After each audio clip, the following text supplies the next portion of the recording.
నువ్వు పెళ్లి చేసుకోవాల్సింది దొరబాబుని కాదు, సిద్ధార్థ్ని.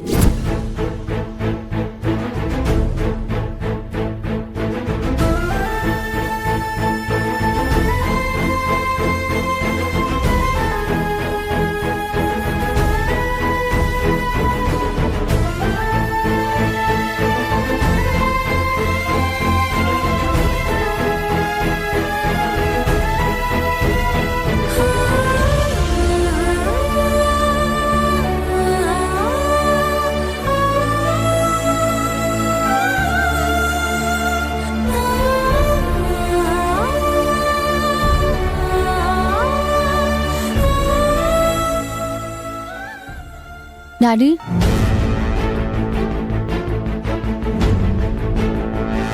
మీ చేతులతో నాకు అన్నం తినిపించావా డాడీ?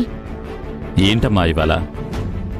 నేను చిన్నప్పుడు అమ్మకి అన్నం తినిపిస్తే నువ్వు నాకు తినిపించావు. అది గుర్తొచ్చింది డాడీ. ప్లీజ్ తినిపించవు. కూతురికి ఎంత వయసొచ్చినా తండ్రికి మాత్రం చిన్నపిల్లే, గారాల పట్టి. అంతే కదా మరి.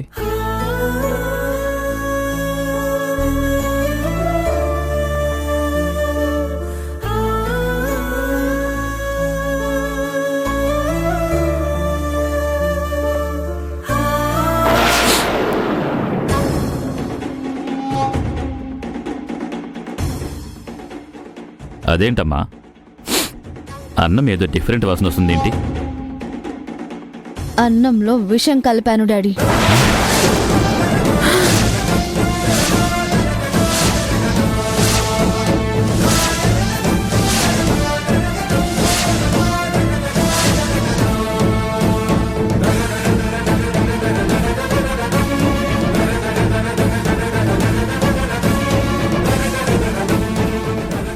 ఏటమ్మా నువ్వు అనేది? విషం కలపడం ఏంటి? మరి ఏం చేయమంటారు డాడీ? చెప్పండి, ఏం చేయమంటారు? నేను దక్కించుకోవాలనుకున్న రాజీవ్ని ఆ జ్యోతి దక్కించుకుని సంతోషంగా కాపురం చేసుకుంటుంది. నేను తనింటి కోడళ్ళని మాటిచ్చిన మాధవి ఆంటీ సైలెంట్ అయిపోయింది. మీరేమో మీ పనులు మీరు చూసుకుంటున్నారు. చావు తప్ప నాకింకేం ఉంది డాడీ. అందుకే కనీసం మీ చేతుల్లో చస్తేనైనా నాకు కొంచెం తృప్తిగా ఉంటుంది. పిచ్చిపడిందా నీకేమన్నా? పెళ్ళైన మగవారిని నువ్వు కోరుకుంటున్నావు, అది తప్పు. పైగా వాడి కోసం చావడం ఇంకా పెద్ద తప్పు. జ్యోతి అడ్డు రాకపోయినా రాజీవ్కి నీ మీద ఇష్టమున్నా నాకే అభ్యంతరం లేదు. కావాలంటే అంతకంటే మంచి సంబంధం రాజీవ్ కంటే అందగారిని తీసుకొచ్చి పెళ్లి చేస్తాను. రాజీవ్ నేను అవాయిడ్ చేస్తుంటే ఇంకా వారిని పట్టుకుని వేలాడడం కరెక్ట్ కాదమ్మా, మంచిది కూడా కాదు. మర్చిపోవారిని. మర్చిపోను. రాజీవ్ని నేను వదులుకోను. ప్లీజ్ బేబీ, అర్థం చేసుకో. పెళ్ళైన మగారిని పెళ్లి చేసుకోవడం సంస్కారం కాదు. పైగా ఇంకో అమ్మాయికి అన్యాయం చేసినట్టు అవుతుందమ్మా. అవును శ్రావ్య, మీ డాడీ చెప్పినట్టు విను. నేను వినను. మీ ముందున్నవి రెండే ఆప్షన్స్. ఒకటి రాజీవ్తో నా పెళ్లి చేయడం, లేదా నేను విషం తాగి చావడం. అమ్మా శ్రావ్య, మా మాట విను. కాస్త అర్థం చేసుకో. రాజీవ్ ఒప్పుకుంటే మాకు ఏ అభ్యంతరం లేదు. అవును బేబీ, ఎవరికోసమో నువ్వు తొందరపడి నిర్ణయం తీసుకోకు. నీ సంతోషమే మాకు ముఖ్యం. మమ్మల్ని బాధ పెట్టే పని చెయ్యకమ్మా. అమ్మ శ్రావ్య, అమ్మ శ్రావ్య, శ్రావ్య, అమ్మ శ్రావ్య, శ్రావ్య, అమ్మా శ్రావ్య, శ్రావ్య, ప్లీజ్ అమ్మ శ్రావ్య, డోర్ తీ, నా మాట విను. అమ్మా శ్రావ్య, డోర్ తీయమ్మా. నన్ను డిస్టర్బ్ చేయకండి డాడీ. ఇక్కడ నుంచి వెళ్ళండి, లేదంటే నేనేం చేస్తానో నాకే తెలీదు. అమ్మా అది కాదు, నా మాట వినమ్మా.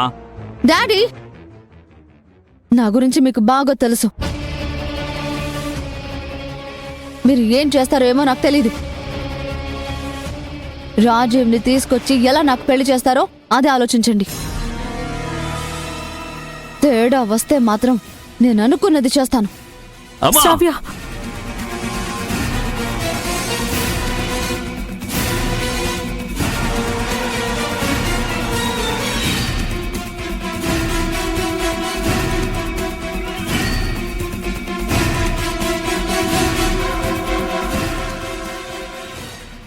మిమ్మల్ని బ్లాక్మెయిల్ చేస్తే తప్ప మీరు నా మాట వినరు డాడీ. అందుకే అన్నంలో పాయిజన్ కలిపాను. ఈసారి నాకు రాజీవ్ దక్కకపోతే జ్యోతి తినే అన్నంలో విషం కలుపుతాను.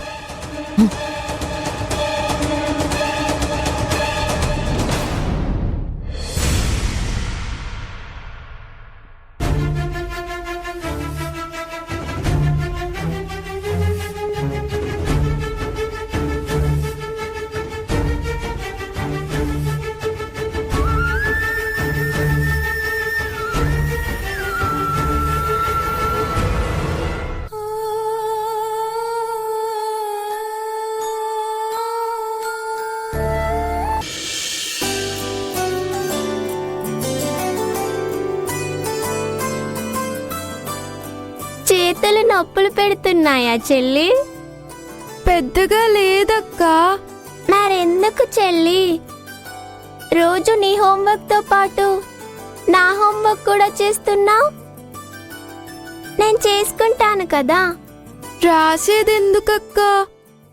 చదువు నేర్చుకోవడానికేగా. నువ్వు చదువుకో చాలు. నువ్వు కష్టపడితే నేను చూడలేనక్కా.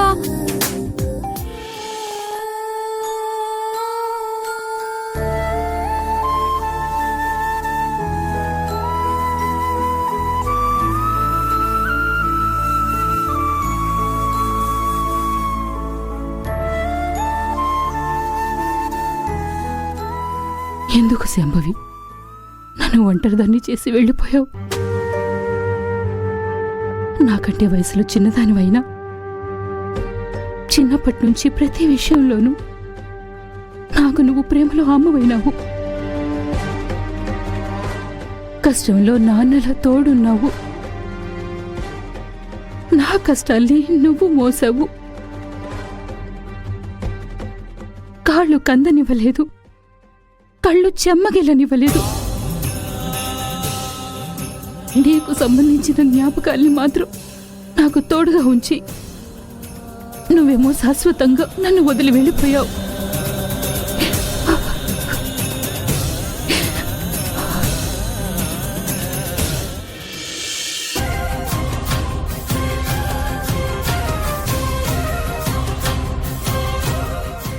అయ్యో, నా చెప్పులు తెగిపోయాయి. ఇప్పుడు ఎలా? నా చెప్పులేసుకో అక్కా.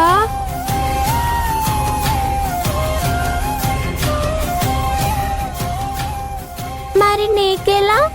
నీ కాళ్ళు కాలితే నా కళ్ళల్లో నీళ్ళు తిరుగుతాయి.